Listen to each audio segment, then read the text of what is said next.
All right, let's try that again. Yeah, we have like a small workforce in here, so it's not just me working from home. It's the entire family. So we have a hospital, uh, insurance company, and non house. So yeah, it's a bit much going on in here. So the internet connection can be a little funky. Um, hey, Eddie. I All can right, hear you now. I know, right? See, Yeah. listen, I'm gonna stick to my beliefs. You need to get rid of that iPhone and get yourself an Android. Oh, give me a break, dude. No way. No way. Oh, and that's the end of our interview. Thank you for joining us. Shoot. Unbelievable. I mean, granted, you're doing me a solid. Thank you, thank you, thank you for taking time out of your day to join me. Listen, you've hooked me up big time, so I can't say no to you. At least not for the rest of this year. I was gonna say, oh my, do I get any like kickback? I don't think I've seen any commission yet, so I'm waiting for my check. Oh, So you didn't get it yet? no, man, I haven't gotten that check. I think that check was supposed to come in a while back, and I still haven't seen it. I must have gotten lost in the mail. I don't know. I don't know. I thought Sean mailed it off. I gotta check with Sean, see what happened. Ah, it's that guy. Okay, well, Yeah, I was thinking about hitting him up for an interview too, but I guess until I see my check. right, Anyway, right. man. So how's it been going? How have you been surviving quarantine? Hey, listen, let me tell you something. Quarantine life is it's not fun, but it's fun. It's like a mixed emotions, a bittersweet situation because I get to be home. I get to, just roll out of bed and just start working without having Hmm. to, can I be nasty for a second? Can I Go be for it. nasty for? We're completely honest here on these. I could go not that I do, but I mean I thought about it at one point. I could go 3, 4 days without taking a shower and Yep, yep. Okay. Let's all be honest. Let's all be honest. We've all skipped that shower or two right, or three. right, Like, right, who right, am I right. gonna see? Who am I? Now, your situation's a little different. You're married and you got kids. So, I I, mean, the only I, person who's probably got a say in that is your wife. I know, right? I know. And if she's not complaining, then I'm fine. But I mean, if the kids see that you're not bathing, I mean, they're gonna be like, "Why do I gotta take a bath, mom and dad? And dad's because not, I'm you know." because I'm the dad, and my rule is what stands. And if I say go take a Mm. shower, you better take your butt in that shower. It's like do as I say, not as I do, kind of thing. Yeah, but yeah, no. You You know know. what? But as I said, I thought about it. That doesn't mean that I'm not. I take a shower every day. Okay, sometimes twice a Mm. day. Oh, okay, okay. We'll recant on that. And how many kids you got now? You got like a small tribe over there. Yeah, man, I got 3 kids. I have a 9-year-old girl, a 6-year-old boy, and a 19-month-old baby. Oh boy. So how is that with all this craziness being home with? It's it's a new way of life, and you just got to adapt to it. Basically, the joke that I have when people ask me the same question, I'm like, well, work from home, school from home, Instagram party from home. The only thing I can't do from home is leave. So, Hmm. so it's a new way of life. You got to adapt to it. I think Hmm. it's become a little hard on the kids because I mean they're used to when they're at school, they're running around and so on. But at the same time, Hmm.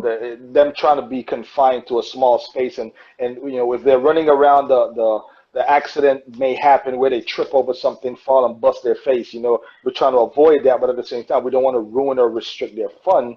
So it's just a matter of trying to make things work with whatever space we have during the time that we're going to be here confined to our home.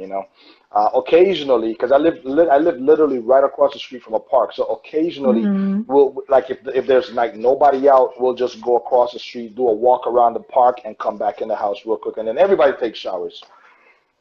Good, good. So Yeah, I feel like yeah, you shouldn't budge on the shower thing. Well, yeah. anyway, so again, thank you so much. Last minute, like hopping on this quick interview.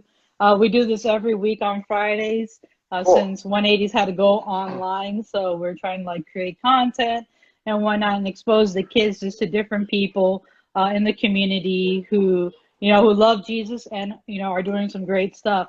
So a lot of people probably don't know you, although some of the kids do. If they were at Deck the Walls, you and Sean were there, making definitely a party of it. But just go ahead and just kind of introduce, like, who you are, what you do, and I guess how you came to do what you do now. Oh, definitely. So, my name is DJ Mr. E. For those of y'all who don't know me, and for those of y'all who know me, my name is still DJ Mr. E. And I have to throw that in there because some people are I like, "Who's still she call again?" you Eddie. Yeah, I mean, you're Right? still Eddie, but yeah, I know. I'm like, okay, DJ Mr. E, go. Listen, don't make me have to make you put handle on my name, Mr. DJ Mr. E. Mr. DJ Mr. E. So, All right, so my name is DJ Mr. E, and I am a DJ here in South Florida. I've been doing this for quite some time now. I wasn't always a DJ.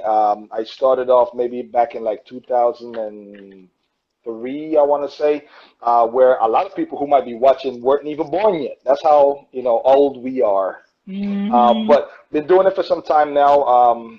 I started originally, doing music, singing in the choir. I used to be part of a kind of a reggaeton group before I moved to Miami. So just to kind of backtrack a little bit, I was born here in Miami, raised in Colombia, South America, and then when I moved here back in 2000, that's when I started to get more heavily involved into music. I started rapping.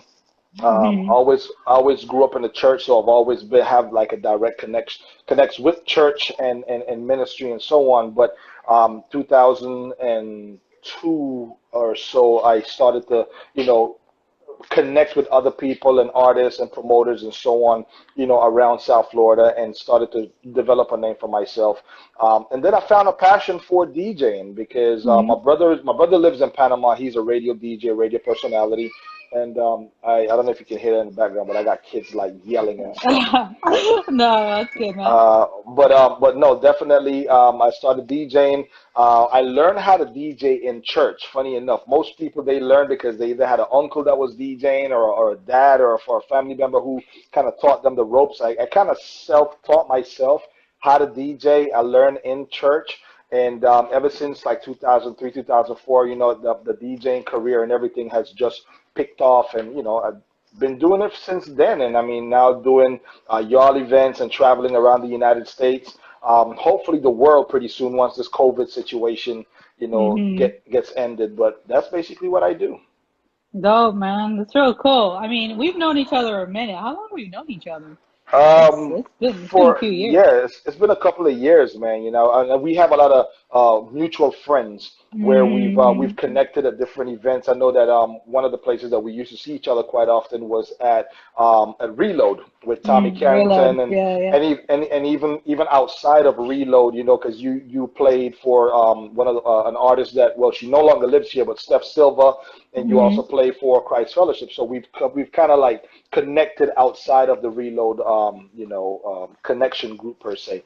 So Yeah, yeah. definitely, so we've known each other for quite some years, So yeah. Yeah, it's been a minute. You're family now, so like I said, you're invited to the wedding.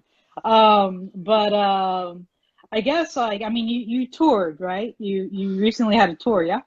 Yeah, actually, well, this year was supposed to be our fourth year doing the tour, hmm but we kind of that's kind of up in the air right now. We don't know if that's even going to happen again. Um, but we did 3 years in a row. Me and my boy Sean, we did 3 years where we toured around the country, bringing a party for youth and young adults.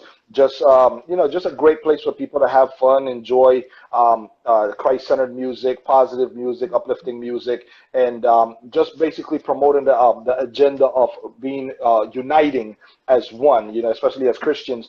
It doesn't matter the color of your skin. It doesn't matter how rich or how poor you are. It hmm doesn't matter what denominational background you come from, as long as we can come under the same banner, that unity of Jesus Christ. I mean, you're saved by grace through faith in Him alone. If we can come under that one agreement, we can rock together. And just basically give people a taste of what heaven is going to look like. That's essentially For what the sure. tour was about. So 3 years we did it. This year we're hoping for it to be the fourth one. We do have a couple of dates still lined up. They haven't told us anything otherwise as yet. So we're hoping to see how as the states they start opening back up for people to go Hmm. out, what's going to happen, whether we push the date back or we still go through with the date, because it's mainly in the summer. So we're still in spring, so we got about 2 3 months to go before we make a decision if we're going to cancel the whole tour or not. Cool, cool. And like with that tour life, because I mean, like you said, you've been doing it so many years. Um, uh, I guess what's like the craziest thing that you'd say has ever happened to you while on tour? Everybody has that one crazy story. Well, I'll say this. Well, I have two actually. I have Oh, two you got two. crazy stories. I'll Yeah, let you one. tell two. Well, one of them it involves Sean, and it was mainly my fault, and I'll take the blame for this. Hmm. Um, he almost missed the flight because of me. Oh no. So peep this. Sean lives in Hialeah. I live in Fort Lauderdale. We're Hmm. flying out of Fort Lauderdale. So typically whenever we're flying out on an early morning flight, he either sleeps at my house or I go pick him up really early in the morning, and that way we can make it to the airport in time. Hmm. I overslept. Oh. I overslept, and I live literally 5 minutes in an Uber ride from the airport. I can see the Hmm. planes landing from my apartment. Hmm. So I could have easily just got up half an hour before I'm supposed to get on the plane and make it to the airport in time. Plus TSA pre-check is thebomb.com. That junk Hmm. works. I actually got to go renew mine this year because it's going to expire. But Sean is in Hialeah. Hmm.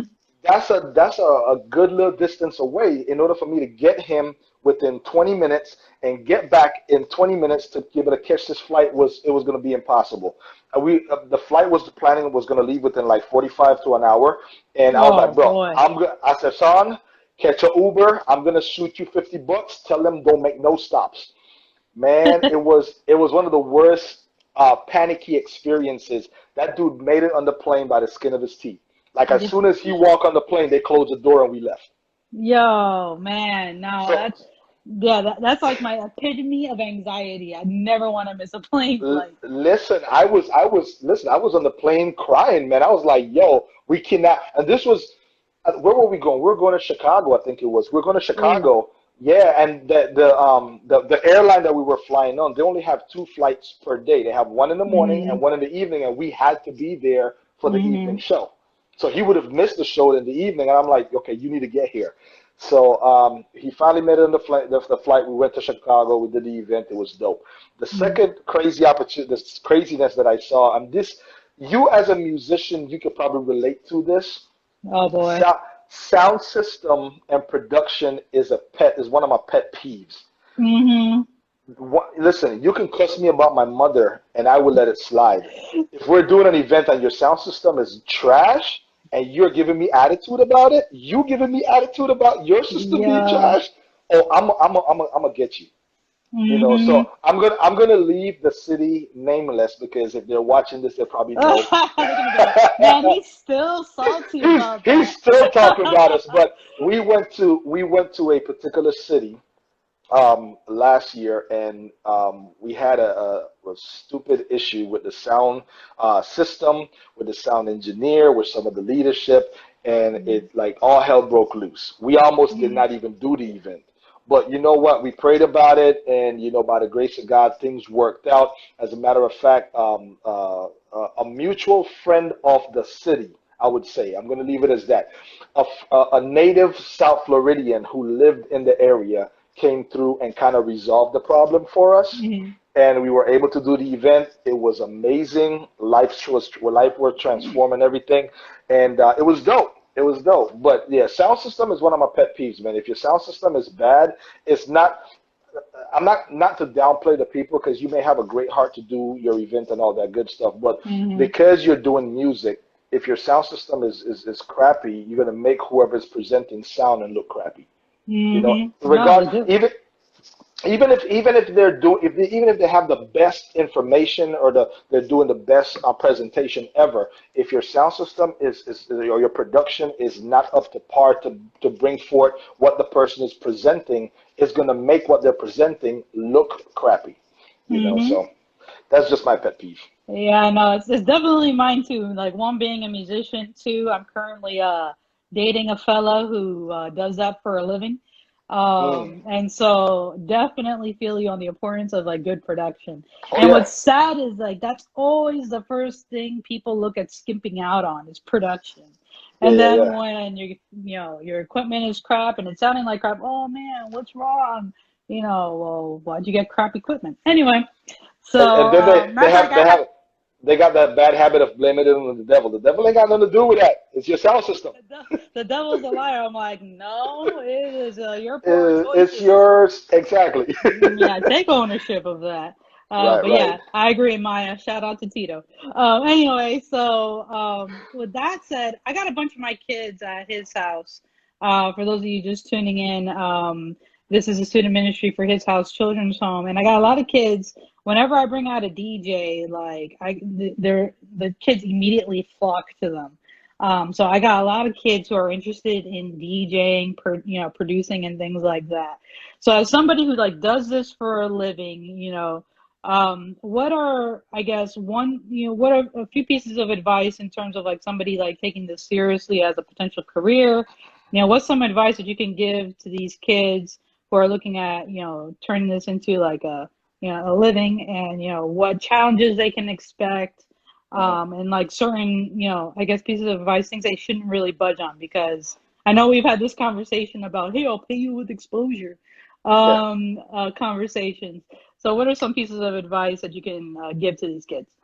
No, definitely, absolutely. So, I would say three things as it relates to that. Number one, just you gotta know that DJs, when it comes down to doing any kind of event, they set the mood. If the DJ is the featured act for the night, you're the one that's gonna be rocking the show. And if you put on a heck of a show, people gonna love you, and people are going to always book you to come back, or they're gonna recommend you to go to other places, and so on. So DJs actually play a key role in anything music related, whether it be your own show or you're featured on there, or you're just the one playing in the background, or if you're doing a wedding, you're doing a party, So you have to bring your A game. You Hmm. have to bring your A game. Make sure that you know what to play, when to play it, how to play it, because there's a difference in what to play and how to play. I mean, there's a whole science behind that, and any DJ will probably tell you the same thing. So definitely bring your A game. Number two, definitely stack up on your music. Old school, new school, what's popping, not just what you like, not just what you like, because you may say, and I've had this, some DJs be like, well, all I like is electronic dance music, and Hmm. and somebody may book you to do a Sweet 16, and all you playing is electronic dance music. It's not that you're a bad DJ, but you're not appealing to the crowd. So you have to Hmm. stack up on all styles of music. If you're going to be just an electronic dance music DJ, then label yourself as such, so that way if somebody asks you, can you do a party? Yeah, well, all I do is electronic dance music. I do Avicii, I do David Guetta, I do Capital Kings, I do this style of Hmm. music, but this is all I do. But if you're going to label, if you want to do different crowds and so on, stack up old school music, new school music, Caribbean music, Latin music. Hey, especially in South Florida, you have to have Hmm. a wide conglomerate mixture of all styles and genres of music. And that's something that I do, you know what I'm saying? Because Hmm. living in South Florida, I traveled up to New York and California and the Northeast quite often, and those are cities and places that have a wide range of different cultural backgrounds. So you want to be able Hmm. to touch on everybody's background, even if it's by one song. You may play a whole Right. bunch of hip hop all night, but the one Latino dude that's sitting in the corner is like, yeah, pero manito, you're not playing nothing for me, So Hmm. so if Hmm. you drop that one reggaeton for that Latino, that makes his night. So Right. bring your A game, stack up on music, and definitely you want to get yourself good equipment. Good Hmm. equipment, and good equipment doesn't have to be the top of the line stuff that is out right now. To start off doing a party inside of your house, all you need is one little speaker that sounds good and a laptop. You don't even need turntables. This day and age, everything is computerized, so you can start off with a good laptop, or even with your phone. They have some apps that you can download to your phone. You Hmm. can DJ with, and you can go from there. So find something that you feel comfortable with, and then you start putting the pieces together. You practice. Practice is a key, because practice makes you perfect. So you want to Right. practice. You can show off in front of your friends. Be like, yo, check this out. This is what I learned how to do. I know how to mix this song with this song. Let me know what you think. My daughter, for instance, last night, because I practice here almost every day, but especially since we're home, every week, because I do a IG party every Friday. Hmm. I put my sets together during the week, and I practice my set in front of my wife and in front of the kids. Last night, just last night, my daughter comes up to me with one of the computers, and she's like, "Hey, Daddy, look what I did!" And she started playing one song, and she said, "Look how I mixed this in," and she mixed in another song, and I'm like, "Yo, that sounds pretty good," and it was on point. But she saw what Hmm. I was doing, and she's practicing and playing around with it. So definitely, practice makes you perfect. So those are like three key things that I would say, Hmm. and always be open for feedback. You're gonna get good feedback, you're gonna get bad feedback, but you take those feedback and you take it back to the drawing board and see what you can actually do to fix and perfect what you're doing. Me DJing and traveling around the country doing this as a DJ, as a national DJ or a tour DJ did not happen overnight. It Hmm. took, what are we in 2020, 17 years for me to get to this level. Right. Some people, they have that overnight stardom that may happen because maybe they've been practicing before they got their big break. But you know what? It takes time. It takes time. Hmm. And while if you stick with it and you go through and you push hard and you work hard, trust me, when you get to that point where people start noticing you, Hmm. you're gonna be in high demand.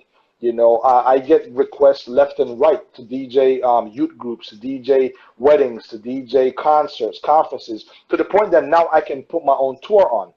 Hmm. That's why for the past 3 years, me and Sean, we've been touring and we've been doing the One Big Party tour. We just go, we throw a party for youth and young adults, and it rocks. Hmm. Dude, that's awesome. And that's a lot of great advice about like just enduring, working on your craft.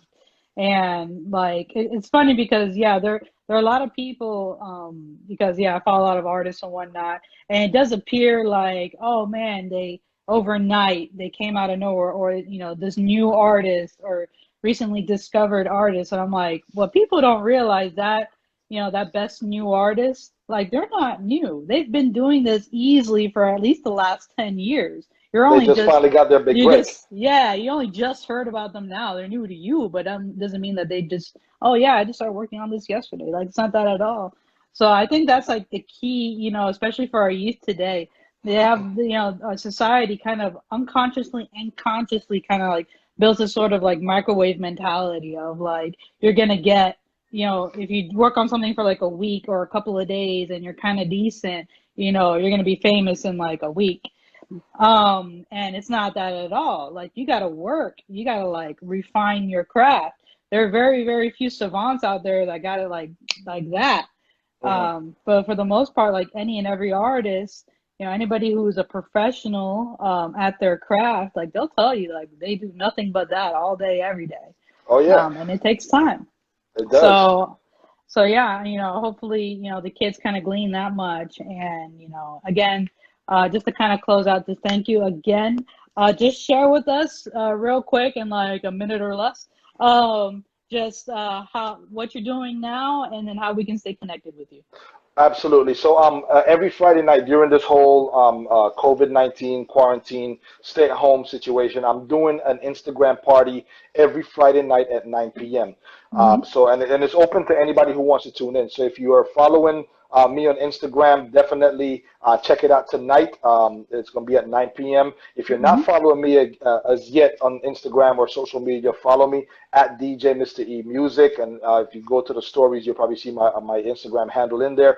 And yeah, so every Friday I have a different theme. Last week we did, what was it that we did? No, last week we did a dance party where we did Hmm. all the dances that are out, old and new, from the electric slide all the way up to the whoa. And I had to look some of those up, by the way. I'm so out of touch. yeah, so we did that last week. We might do another one maybe around May. So Hmm. stay tuned. We have a big announcement coming pretty soon, but definitely stay tuned and stay connected with us. But tonight we're doing a night of praise and worship because ever since we started, it's just been like straight turn up hip hop, Caribbean, Latin, that kind of stuff. So tonight I just felt like, I'm gonna do a night of praise and worship. So tonight we're going all the way back to like Michael W. Smith, all the way up to Snap. like, yes, all the way up to like Torrin Wells, Hillsong, Elevation Worship. It's gonna be a night of praise and worship. Nice, nice. That's awesome, man. And I mean, after this interview is done, We do post this on our YouTube as well and our IGTV, so I'll make sure to post. You already sent me the flyer for tonight, so we'll share that information at the end of this video.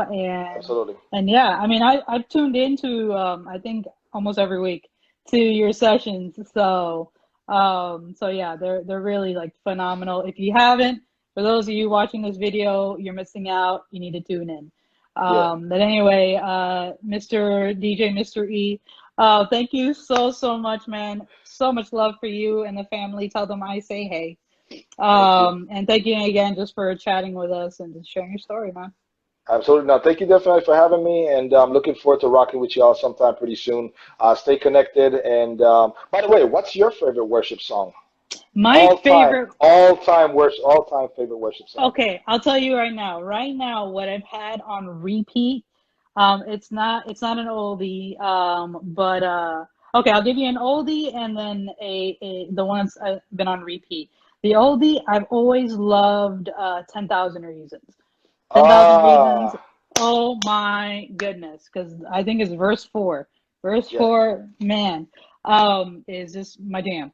Newest is The Blessing with Carrie Job and Cody Carnes. got you, got you. Oh Okay. man, that man on repeat.